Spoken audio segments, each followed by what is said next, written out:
Hi everyone, so we're going to continue on our basic description of the periodic table. In this video we're going to go into the different parts of the periodic table and talk about what these different designations of groups and periods mean.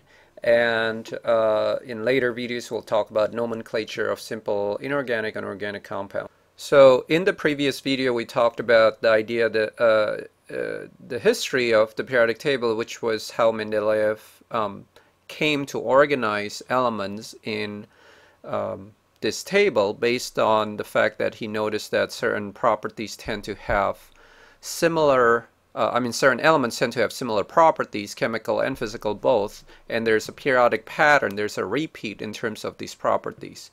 So now, of course, in the modern periodic table, which is the type that you'll see in the classroom as well as the one that you'll use in your exams and quizzes, the periodic table looks like this, and I'm just going to give you a kind of a brief set of definitions of things that you will encounter when we talk about the periodic table, and you want to take careful notes here as far as the different terms that you'll see. So first is something we call the period, the periodic table. The period in the periodic table is basically the rows in the periodic table. So this is referred to as period 1, this is period 2, this is period 3, and so on. The period number is usually located on the left side, and it tells you what period you're in for a particular element. The group number is listed at the top of each column in the periodic table. So you notice here, this is group number 1, this is group number 2, all the way to group number 18 here. And one thing you want to notice is this is sort of a newer way of organizing the groups in the periodic table.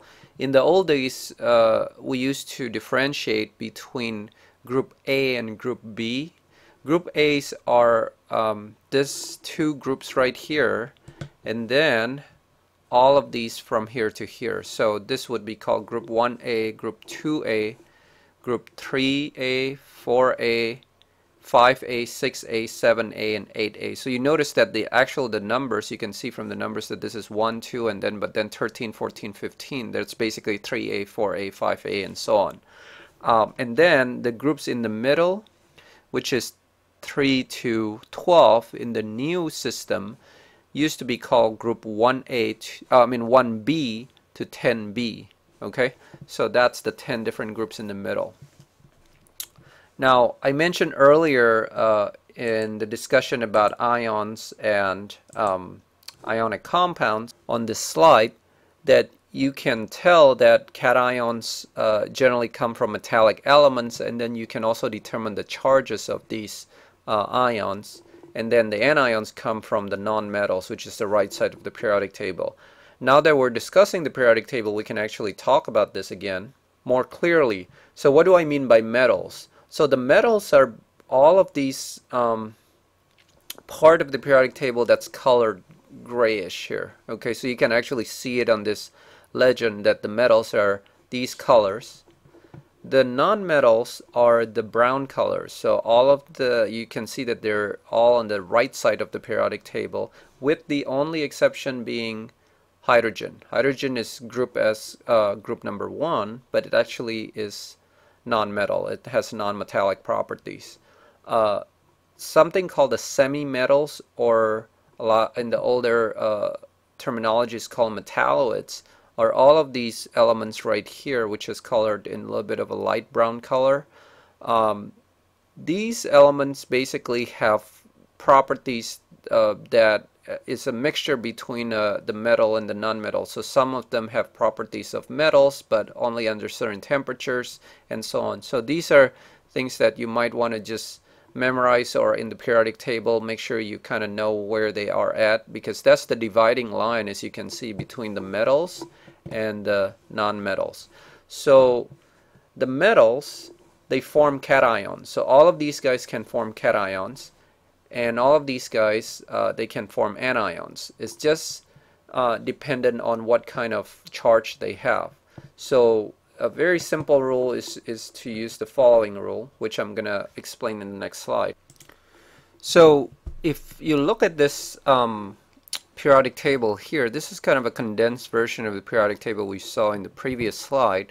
And the way this periodic table is shown is shown as what the elements will form, what kind of ions the element will form when they form ions. So as you can see, all the cations are on this side, which is, remember that those are the metal side, and that's why I say the metals tend to form cations, and all the anions are formed by the nonmetals right here. An easy way to tell that something is what charge the ion will have would be to look at the group number. So you can see here that all the group 1A elements, they all form +1 cation. So lithium plus, sodium plus, potassium plus, and so on. Whereas the group 2A cations, or number 2, depending on which numbering system you want to use, all form +2 cations. So magnesium 2, calcium 2, beryllium 2, and so on. Okay? Now, these group B, or the ones that are in the middle, these metals, they're a little bit more difficult. Some of them do only form one type of ions, like scandium usually form a +3, zinc usually form a +2, but you notice that some of them actually can form multiple types of cations. For example, iron is a case that you might be familiar with. Iron can form a +2 or a +3 cation. Copper can form either a +1 or a +2 cation depending on which environment it's in. And there are other examples here that are not shown right here as well. So for these guys, you really, there's no way of predicting them. There's no easy way of predicting them. You have to really memorize them again. So I mentioned before on this slide a few videos ago that for polyatomic ions, you have to memorize them, and that list is provided in the Inorganic Nomenclature Lab Manual. So the same thing for these group B cations. You also have to memorize them from the from this Inorganic Nomenclature Lab Manual. There will be several provided there, and you just have to know those ones. Now let's go to the nonmetals. You can see that all these nonmetals, they form similar anions if they're in the same group. And you notice that all this group 7A elements, they tend to form a -1 anions. All the 6A tend to form a -2 anions. All the 5A tend to form -3 anions. So an easy way to do this is to remember what group they're in.